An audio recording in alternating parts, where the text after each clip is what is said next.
to your movement library. This is your thread the needle stretch.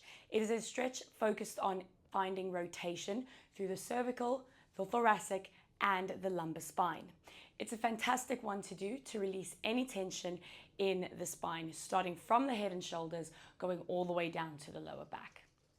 So the stretch starts on your hands and knees, and I always recommend that you start with your knees a little bit wider. The wider the base, the more freedom of movement you're going to have in that rotation, and the less restricted you're going to feel in those shoulders. So we start nice and wide. We then place one hand towards the middle of our mat. Inhale as you lift the other arm up to the ceiling. Now, very important on that lift, you are trying to open up the bottom shoulder, the chest, the top shoulder, and then extend the arm.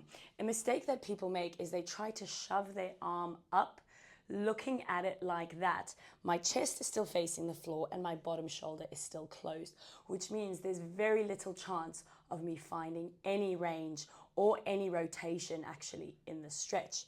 So from the bottom here, I am going to send that arm far away. I'm then pushing the floor away to encourage that rotation of the chest. And then my eye line is going to follow to where my fingers go.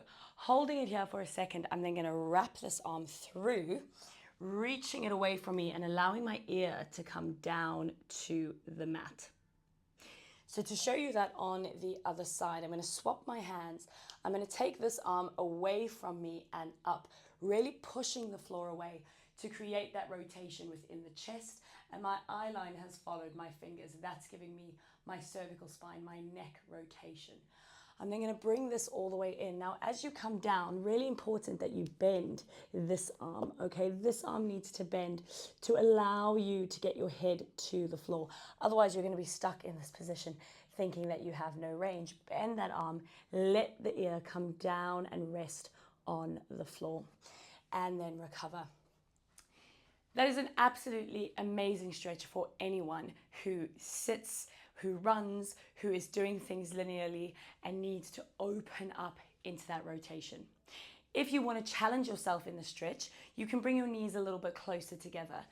The more narrow the base, the harder the rotation. However, you always want to watch out for your form.